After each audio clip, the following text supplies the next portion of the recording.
Welcome to the first class for Around the Corner, our block of the month for Wagon Quilt Company. And we're happy to have you with us. We tried it before, but this is our second attempt, so hopefully we're going to work this out. Hopefully you have your kits ready to go for the first block for Around the Corner, and you'll see the quilt behind me. So you can have an example of what you'll be making, and I think you're going to have a really fun time doing this block of the month with us.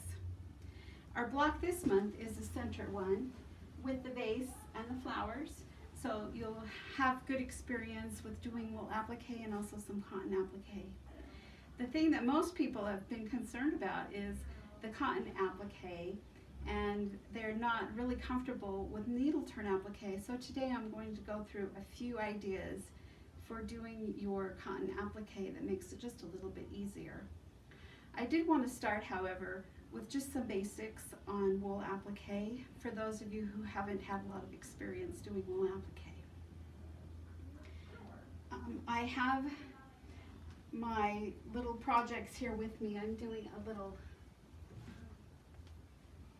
pillow that's also designed by Wendy Williams, and she often uses really bright colors, as you can see, and she always adds cotton pieces and wool pieces and adds them together for a lot of texture and a lot of dimension in her things, and that makes it really fun.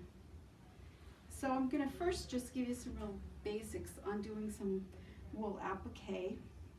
What I have found that I really like with wool applique is to use soft fuse, which is a newer fusible that we really enjoy using with our wool applique. And soft fuse comes in a big roll, or you can buy it as sheets. And what you do with the soft fuse is you just pull out your pattern and you lay it on the top and just draw it with a pencil. And then once you have your motif on the paper, then you can just iron it onto your wool. And I might ask Jen, she's my helper today and my photographer, if she'll just go grab a piece of soft fuse for me and I'll demonstrate that. The biggest question most people have is what kind of threads to use when they do their wool applique.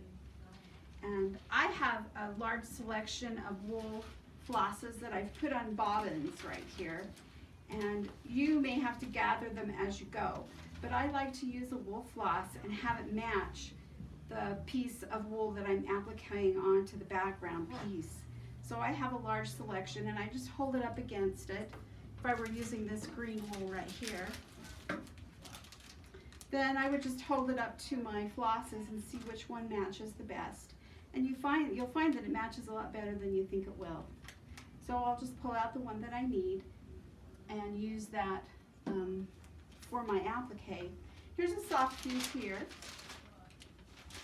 and you just draw your motif on it. And I find that it actually is best to use some kind of a pencil. And then you don't have to cut it out perfectly, just cut it out roughly.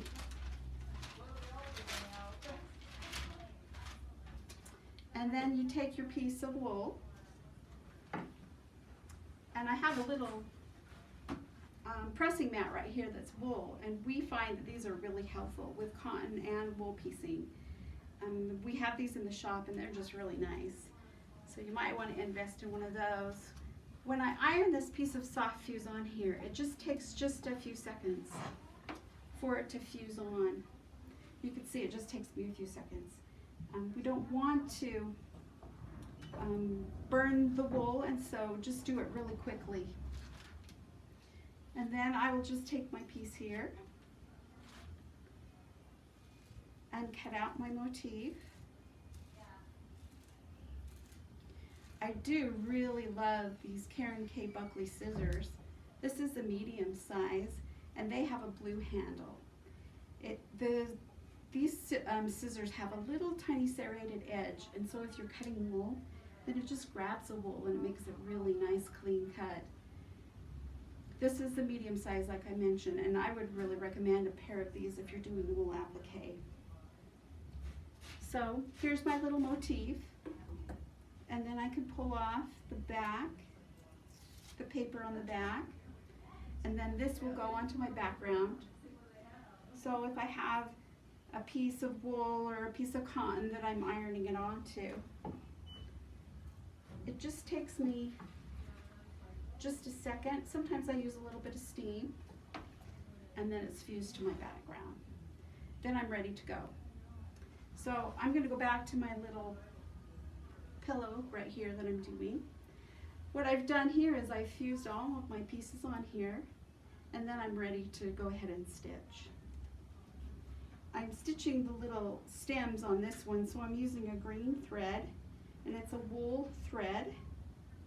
You can use cotton, but what you'll find is when you use the cotton, let's say maybe a embroidery floss, that the cotton will show up a lot more than your wool threads. The cotton has a little bit of a sheen to it, and so you'll see your stitches much more than if you use wool. So I really like the wool because it kind of hides them, and the thread just kind of melts right in. When I do my applique, I use a 24 chenille needle. My very favorite one is the one that is made by Primitive Gatherings.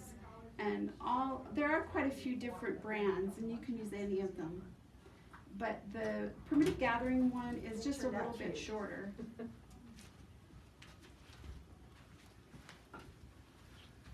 I always put a quilter's knot in the back on the end of my thread as I start.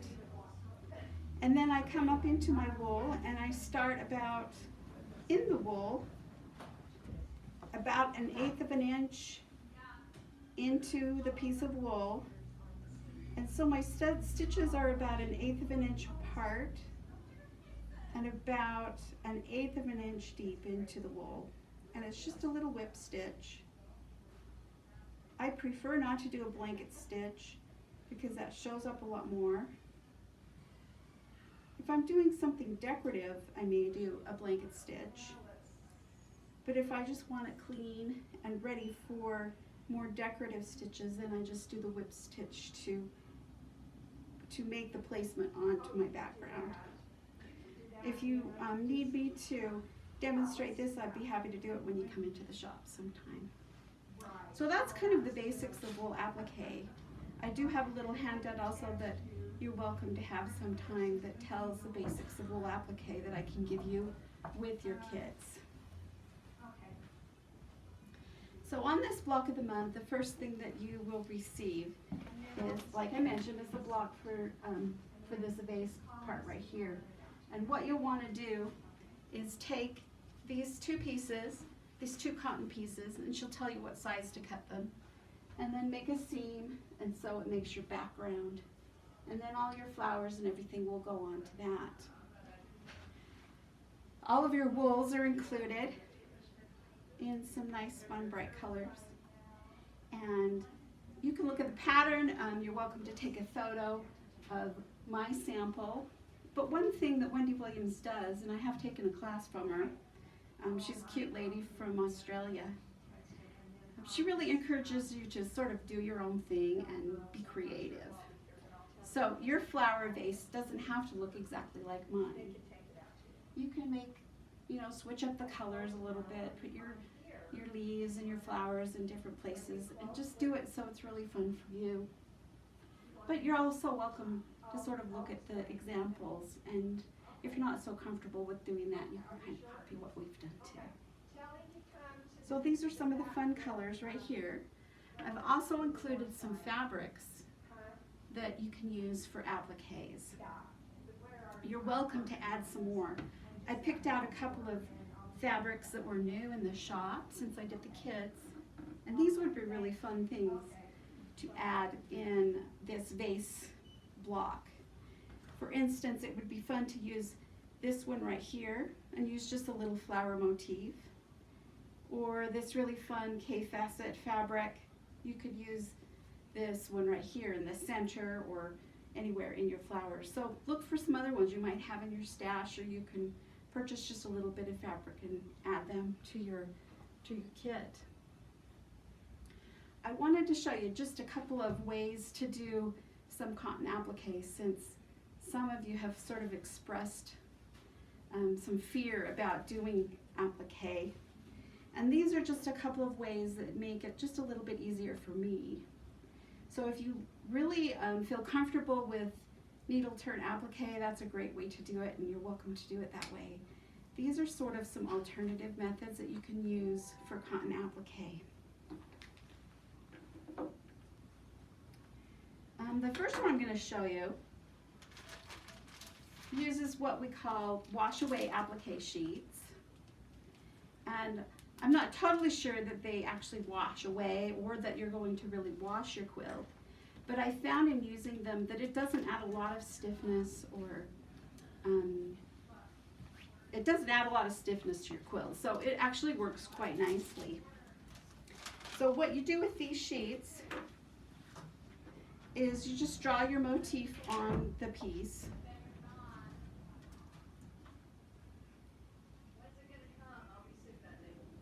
And then you cut it out and iron it on your piece of cotton fabric. So this one I fussy cut. Sometimes we call it broidery purse. That's kind of the technical name for it. But I think you might understand fussy cutting a little bit better. So I've put my little circle that will be one of these flower centers. And then I've cut the fabric out just a scant 1/4 inch larger than I cut the wash away applique. It does have one side of it that has a fusible on it. So you can actually take that piece and fuse it onto your cotton. So it just takes a couple of seconds to fuse it right on. And then after you've done that, what I usually do is take a little glue pen like this one, or you can use a regular glue pen. And you just use a little bit of glue on the cotton fabric that hangs out from your wash away applique. And you can use a stiletto, or you can use tools, but I usually just use my fingers and turn it to that little edge. And if you've don't use too much glue, but if you put enough glue, then it'll just stick right there to the wash away applique. So I'll do just a little bit more to show you. Most of these motifs aren't very, most of them are circular or almost circular. And so they're really easy to do with this kind of method. So after I get it all on there, you can see how the edges are quite nice and smooth. Then you can take this and applique it on. Let's say it'll be on a purple flower. And then you can cut out the purple flower behind that. One thing that Wendy Williams does often is she'll use this motif, and then after she has it appliqued on, then she'll cut the final size or shape of the flower, of the outer flower. You can do that on your own, or you can use her templates for the shape of the flowers. Like I say, she's kind of freeform. She kind of encourages you to do your own thing and use these motifs as they are in the fabric. And if they're kind of like this one right here, if you use this one, then you would applique it on, and then you would cut your wool piece out maybe 1/2 inch larger, kind of the shape of the flower. So use these and have fun with them. Another way that works nicely, if you have any of the perfect circles, they come in a package like this. This is the bigger perfect circles. I actually prefer to make my little circles like these, so they're not perfectly round. This one's sort of round, and that one's pretty round. So these are kind of wonky round. And actually I kind of like them that way sometimes. But if you're more precise, then you can do them perfectly circle like this. So what I can do is take my little motif that's in the fabric, and I'm going to take my perfect circle, see if it's about the right size. And then I'm going to cut my fabric about 1/4 of an inch, a little bit more than 1/4 of an inch bigger than my circle. And then I just take a little running stitch all the way about 1/8 of an inch from the edge of the fabric. And then I can put my little perfect circle in here. If I can get it in there.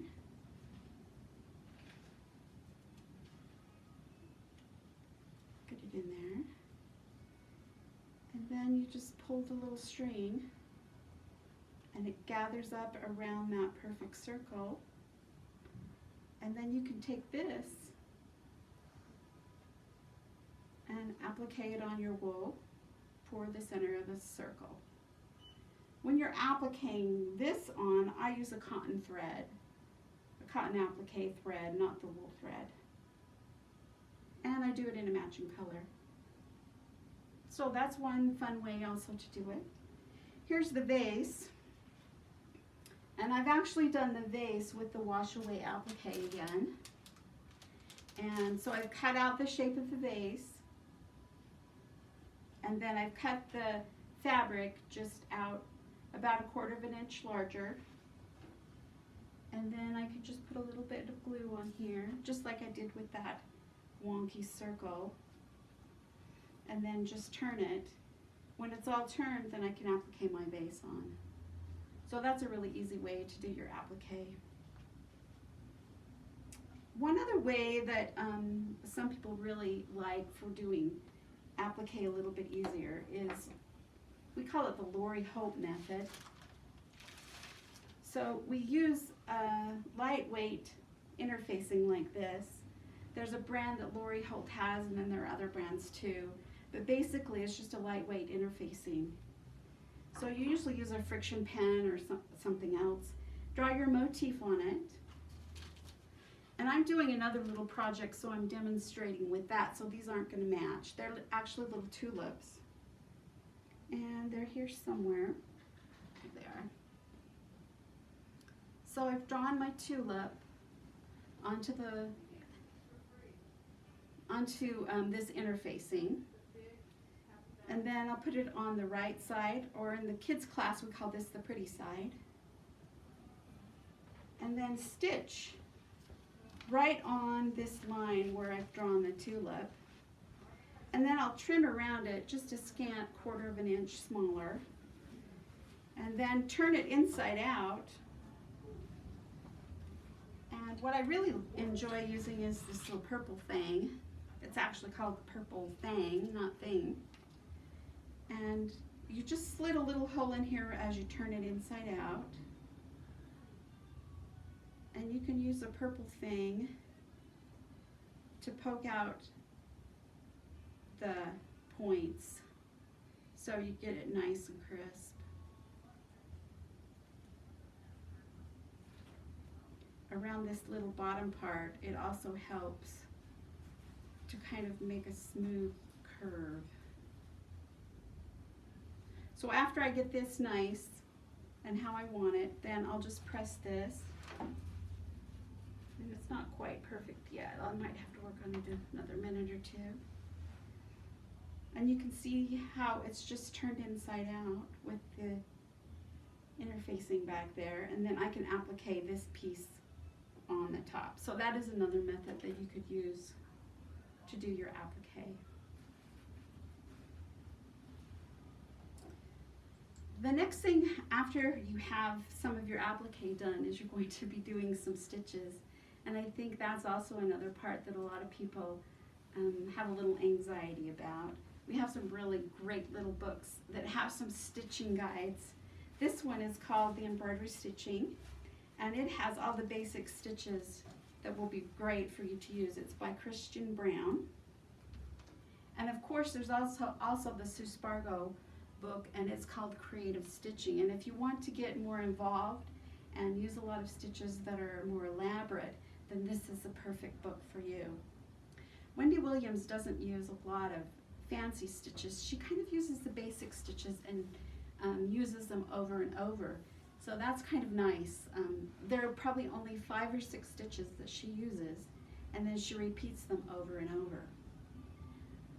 Because this block is so complex, I thought it might be best if we talk about stitches next time we do our class. So if you get everything ready to go, then we should have a new tutorial where I'm talking about some of the stitches that you will use to embellish your block. When I embellish a block, then I'm going to use a heavier thread, usually a cotton thread, because the cotton's shiny and it'll show up a little bit better. So I'm usually using a pearl cotton. There are a bunch of different brands, like the Primitive Gatherings uses the Valdani, and it's a beautiful thread, and also Suspargo has some really nice threads that are pearl cottons that you can use, and we carry both of those in the shop. When you use those threads, you are going to have to get a little bit larger needle so it'll accommodate your threads, and we do have those also at the shop. So next time I'll go through some stitches that you can use to embellish.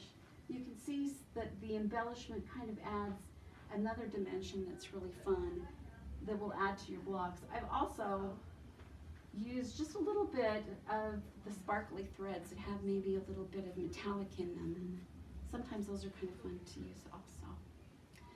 So hopefully you can get started on your block, and if you have questions, you're welcome to text me with questions or anything else that you wonder about.